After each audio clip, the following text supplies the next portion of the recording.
एक खतरनाक शहर में जहां 99% इलाका ज़ॉम्बी के कब्जे में जा चुका था, एक आदमी अपने परिवार को बचाने के लिए बिल्डिंग की छत पर खड़ा होकर 12 सेकंड का काउंटडाउन शुरू करता है। भागते समय गलती से ज़ॉम्बी का खून उसके मुंह में चला गया था, इसलिए वह तय करता है कि अगर वह संक्रमित हुआ तो खुद को खत्म कर देगा ताकि अपने परिवार को खतरे में न डाले। लेकिन 12 सेकंड गुजरने के बाद भी उसमें कोई बदलाव नहीं होता, जिससे उसे राहत मिलती है। तभी छत पर रेस्क्यू हेलीकॉप्टर पहुंचता है, मगर उसकी आवाज सुनकर बड़ी संख्या में ज़ॉम्बी वहां आ जाते हैं। परिवार को बचाने के लिए वह खुद को खतरे में डालकर ज़ॉम्बी को रोकता है और आखिरकार सभी हेलीकॉप्टर में चढ़ जाते हैं। हेलीकॉप्टर उड़ते समय नीचे पूरा शहर ज़ॉम्बी से भरा दिखाई देता है, जहां कोई इंसान जीवित नहीं बचा। बाद में परिवार को एक अमेरिकी एयरक्राफ्ट कैरियर पर ले जाया जाता है। पता चलता है कि वह आदमी पहले संयुक्त राष्ट्र का जांच अधिकारी था और उसे ज़ॉम्बी वायरस की जड़ ढूंढने के लिए खास मिशन दिया जाता है। हालांकि वह अब रिटायर हो चुका है और सिर्फ परिवार के साथ रहना चाहता है, लेकिन परिवार की सुरक्षा के लिए वह मिशन स्वीकार कर लेता है। इसके बाद टीम को जांच के लिए दक्षिण कोरिया भेजा जाता है। जब वे एयरपोर्ट पहुंचते हैं तो वहां अजीब सन्नाटा होता है और शक होता है कि यह जगह भी ज़ॉम्बी के कब्जे में है। अचानक एक ज़ॉम्बी हमला कर देता है, जिससे हालात बिगड़ जाते हैं। डर और घबराहट में वायरस विशेषज्ञ खुद ही गलती से अपनी जान गंवा देता है। मजबूरी में वह आदमी उसकी जगह लेकर जांच जारी रखता है और एक सैन्य बेस पहुंचता है, जहां उसे एक रहस्यमय कमरे में ले जाया जाता है। वहां एक डॉक्टर को हथकड़ी लगाकर रखा गया होता है, जो एक मिशन से लौटने के बाद संक्रमित होकर अपने साथियों पर हमला करने लगा था। जब पिट को लगने लगा कि अब उनके मिशन से कोई खास जानकारी नहीं मिलने वाली, तभी कैद में रखा एक खुफिया एजेंट कुछ अहम राज बताने की कोशिश करता है। वह खुलासा करता है कि इजराइल ने ज़ॉम्बी वायरस फैलने से पहले ही अपने पूरे देश के चारों तरफ विशाल दीवार बना ली थी और खुद को दुनिया से पूरी तरह अलग कर लिया था। यह सुनकर पिट को एक नई उम्मीद मिलती है। एजेंट उसे सलाह देता है कि जवाब पाने के लिए उसे यरूशलेम जाना होगा और वहां एक खास व्यक्ति से मिलना होगा। मिशन तुरंत शुरू होता है, लेकिन उड़ान भरने से पहले विमान में ईंधन भरना जरूरी था। आवाज कम रखने के लिए टीम साइकिलों से चुपचाप विमान की ओर बढ़ती है। सब कुछ ठीक चल रहा होता है, तभी अचानक पिट का फोन बज उठता है। एक छोटी सी आवाज आसपास छिपे ज़ॉम्बी को जगा देती है और कुछ ही सेकंड में हालात बेकाबू हो जाते हैं। बेस के सैनिक गोलियों की बौछार करके रास्ता साफ करते हैं ताकि टीम सुरक्षित विमान तक पहुंच सके। आखिरकार पिट और उसकी टीम विमान में चढ़ने में सफल हो जाते हैं, लेकिन इसकी भारी कीमत चुकानी पड़ती है। पूरा सैन्य दल खुद को बलिदान कर देता है। लंबी उड़ान के बाद विमान यरूशलेम पहुंचता है। पिट पायलट को वहीं इंतजार करने के लिए कहता है और खुद संयुक्त राष्ट्र अधिकारी की पहचान के साथ शहर के अंदर जाता है। स्थानीय सेना की मदद से वह उस रहस्यमयी व्यक्ति तक पहुंचता है जो बताता है कि इजराइल ने दीवार क्यों बनाई। असल में उन्हें पहले ही एक गुप्त संदेश मिला था, जिसमें संकेत था कि भारत में किसी अज्ञात खतरे से लड़ाई चल रही है। भले ही जानकारी पूरी तरह पक्की नहीं थी, लेकिन उन्होंने एक खास नियम अपनाया। अगर 9 लोग एक बात से सहमत हों तो 10वें व्यक्ति का काम होता है उस पर शक करना और गलत साबित करने की कोशिश करना। इसी सोच ने उन्हें समय रहते तैयारी करने का मौका दिया और यही वजह थी कि दुनिया के पतन के बीच भी इजराइल सुरक्षित बचा हुआ था। दीवारों के अंदर हजारों शरणार्थियों को जगह दी जा रही थी, लेकिन तभी खुशी में डूबे लोगों की तेज आवाजें बाहर मौजूद ज़ॉम्बी के झुंड को अपनी ओर खींच लेती हैं। देखते ही देखते हजारों ज़ॉम्बी दीवार के पास इकट्ठा हो जाते हैं और एक दूसरे के ऊपर चढ़कर ऊंचाई पार करने लगते हैं। कुछ ही पलों में आखिरी सुरक्षित किला भी टूट जाता है। ज़ॉम्बी शहर के अंदर कूद पड़ते हैं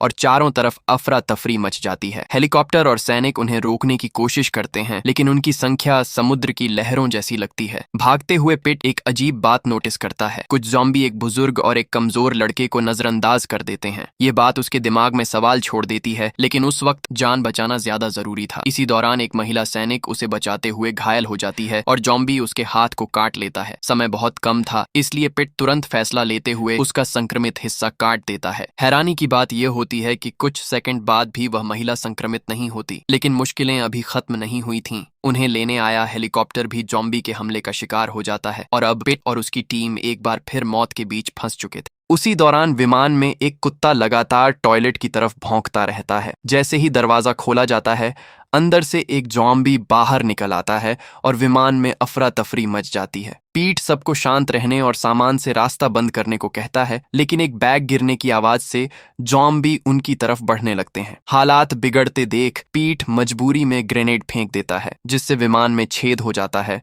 और हवा के तेज दबाव से जॉम्बी बाहर खींच जाते हैं। विमान इमरजेंसी लैंडिंग करता है, लेकिन इस दौरान पीट गंभीर रूप से घायल हो जाता है। महिला सैनिक उसकी मदद करते हुए उसे रिसर्च सेंटर तक ले जाती है, जहां पहुंचते ही पीट बेहोश हो जाता है। दूसरी तरफ कप्तान पीट को मृत समझकर उसके परिवार को जहाज से उतारकर शरणार्थी कैंप भेज देता है। 3 दिन बाद जब पीट होश में आता है और परिवार के बारे में पता चलता है तो वह गुस्से में मिशन छोड़ने का सोचता है, लेकिन पूरी मानवता के बारे में सोचकर फिर से काम जारी रखने का फैसला करता है।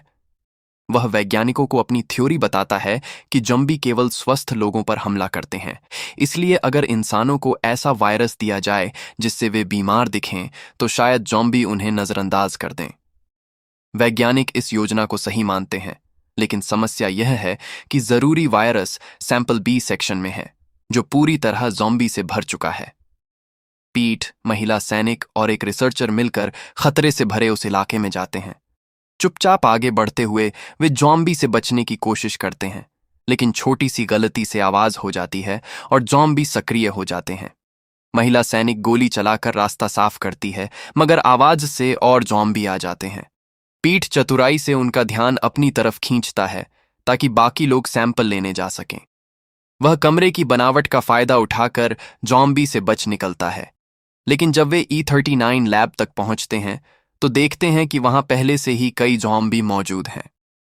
मजबूरी में उन्हें वापस लौटना पड़ता है और मिशन पहले से भी ज्यादा खतरनाक बन जाता है।